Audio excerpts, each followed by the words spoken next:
پیارے طلبہ طالبات، میں ہوں آپ کی مددگار استاد آسیہ پروین، اور آج ہم نعت کے تیسرا جو شعر ہے اس کی تشریح کریں گے۔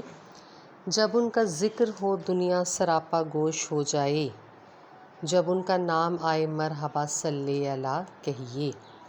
نظم کا نام آپ پہلے لکھیں گے، نعت ہے اور شاعر ہیں اس کے ماہر القادری۔ پھر آپ اس کی تشریح لکھیں گے۔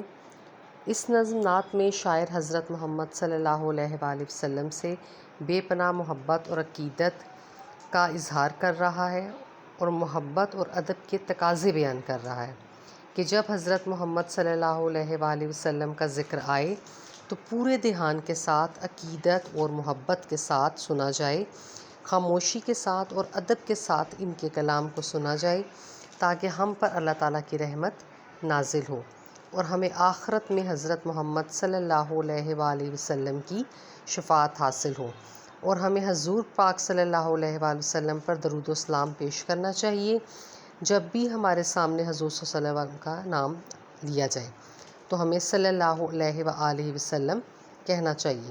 درود پاک ایک ایسی عبادت ہے جو ہر حال میں قبول ہوتی ہے اور اعمال میں اس کا وزن بھاری ہے، یعنی اس شعر میں شاعر حضور پاک صلی اللہ علیہ وآلہ وسلم کا نام سننے اور ان کا ذکر کرنے کے آداب بتا رہا ہے جو ہر مسلمان کے لیے ضروری ہیں، کیونکہ بقول شاعر ادب پہلا کرینہ ہے محبت کے کرینوں میں۔